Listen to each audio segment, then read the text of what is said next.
target. Find them amongst the lookalikes. Then kill them. What is going on, everybody? It is Nick, also known as Born Gamer, and welcome to episode 2 of the ABCs of AC4. Now you're going to see that I'm bringing you guys a little bit of Wanted gameplay. You might be thinking, you know, Nick, you play a lot of Deathmatch. Why is it that Wanted is now in front of me on the screen? I want Deathmatch, I want Manhunt, I want Artifact Assault, I want anything other than Wanted, because ever since Assassin's Creed Brotherhood, Wanted has just been the underachiever in the group. You know, it just thought it was the cool guy back in high school, but ever since everybody else graduated, he's still working at the mechanic shop making $14.25 an hour, which for you that maybe live overseas, it's not really much, and you're not able to support a very great family off that. But I digress, people, because Wanted is back. It's here to make the big bucks, and I would like to thank Ubisoft, and this is probably the first good thing I'm going to say about Ubisoft and the launch of Assassin's Creed 4 right now. I would like to thank Ubisoft for bringing back Wanted and restoring it to the glory days that were Assassin's Creed Brotherhood, and maybe even elevating it. Honestly, I've been having the most difficult time adjusting to Deathmatch in Assassin's Creed 4, but that's because there's so little defense, which I talked about in my defensive hard stun gameplay, which commentary that you guys can go watch for reference if you want. But the defense is just not quite there, and you gotta focus on stealth. And one of the huge things about stealth in this game is just having NPCs that look like yourself and not making it obvious. So while I kind of derp around at the beginning of this match here, I promise you guys that things do get really, really good. And this here is a nice little warp, time warp. Is that what it is? Time warp? I think that's what it is. I don't know. I always seem to mess up the name. A time warp stun followed by a bench kill, which is always a beautiful, beautiful sight. Now, I will say, going back to the topic of Wanted, I don't know why it works so well in Assassin's Creed 4, but for my playstyle personally, I'm not the most aggressive person outside of Deathmatch, so maybe that's why things just seem to work. You know, you just kind of wait and see what comes at you, and just take opportunities that present themselves. Now right here, I'm not sure if that person was AFK or if maybe they were just really that dumb, but at the same time I got a nice little hidden kill out of it. And that's my very first tip I can give you guys, is that you can get as many 350 point kills, 250 point, 450 point kills you want. That one hidden kill could definitely elevate your match like to a whole new level, and you guys are going to see that I actually do that in this gameplay. I start taking an approach where I'm like, okay, the only kills I'm about to get, and there's one right there, are hitting kills. And the point multiplier is so insanely OP when it comes to getting these hidden kills. Now, one incognito kill, or I guess full approach meter kill, gives you 900 points on top of whatever bonuses you got. So I'm finding myself getting 900 point kills, 1,000 point kills frequently. I think the other day I got a 1,450 point kill, and it was like a really, really good setup. So the one thing I can just say is, honestly, if you guys are having difficulty in any of the faster paced modes, try Wanted. It's the epitome of what Assassin's Creed Online should be. There's cat and mouse gameplay, you know, there's targets, pursuers, and when you have 4 pursuers in Wanted as opposed to Deathmatch, you actually have a chance because you're able to, you know, maybe blend in with some NPCs that look like yourself. But really quick side note here. You guys notice that my pursuer is standing right next to me, correct?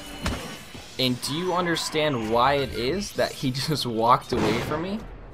That's because I have the survival perk on. And the survival perk is really, really nice. Now, anytime survival will kick in is when you've been stunned, or when you've killed an NPC. I think there's another scenario, but I can't think of that comes to mind if there is.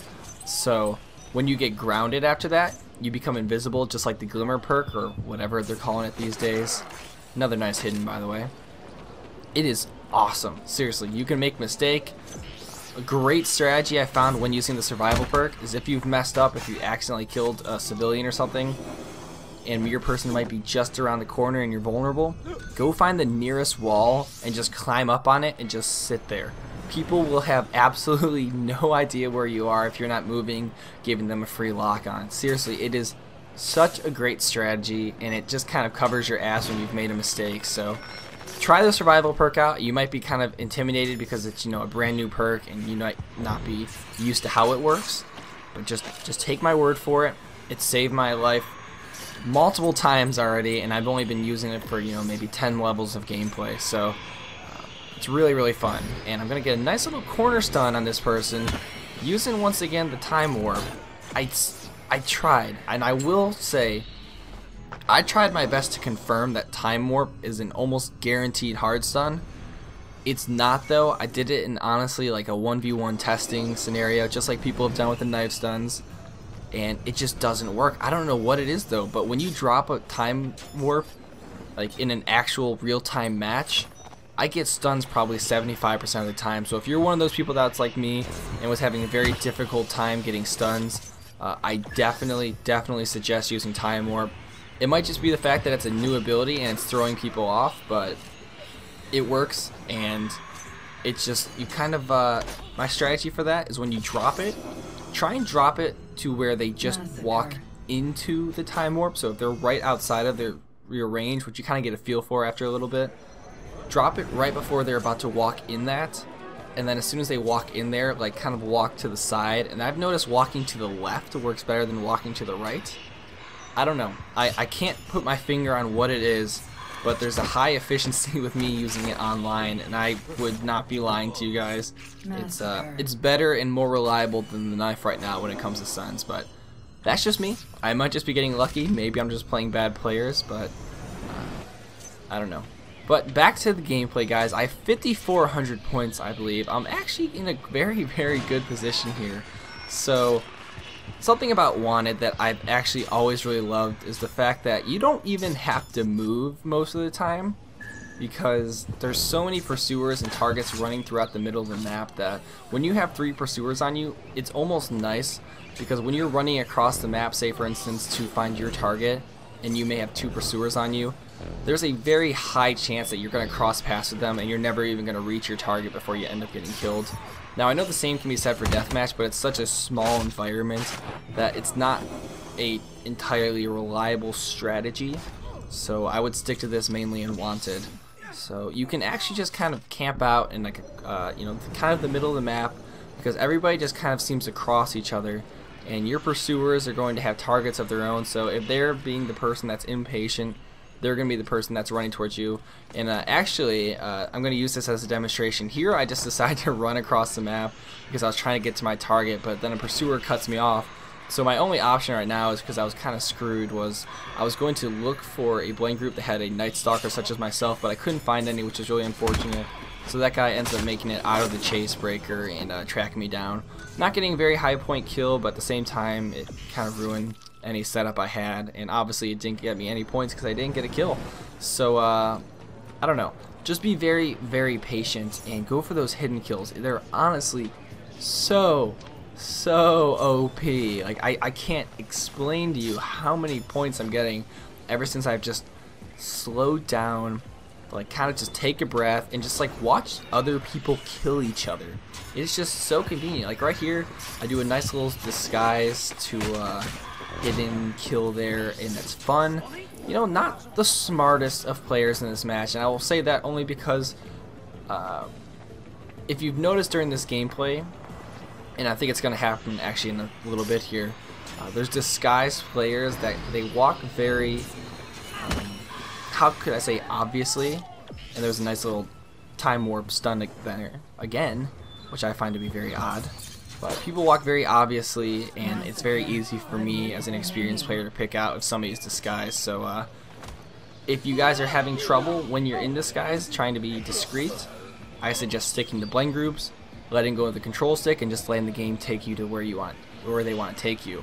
Now another little strategy you guys are going to pick up, you've probably seen during this gameplay, is the 1 pursuer hitting group, or the 1 NPC hitting group. You're gonna see right now I'm next to the Lady Rose, and that gives me a hitting group, which is really awesome. So if there's ever an NPC around you, make sure you stick very close to them. Check that 2 times multiplier is down in the bottom corner. Those points are gonna add up real quick. You're gonna see that I started the game very slow, and I'm already at 8,600. Make that 9K right now, which is a very big turnaround if you guys can imagine what the score was at the beginning of the match. So that's actually going to be the last points I earn. But this was a really competitive wanted match. Haha, you guys see what I used the C word. No, but seriously, I thought it was a great match. You guys can let me know your feedback down in the comments below, all you unfortunate Google Plus users down there. So you will need that for me to reply to your comments, so let me know what you want me to do in the future. Please rate the video if you enjoyed, and subscribe for more in the ABCs of AC4 series. I'm Nick, also known as Born Gamer, and ladies, don't forget, it's always sexy if you text the man first. So I will see you next time.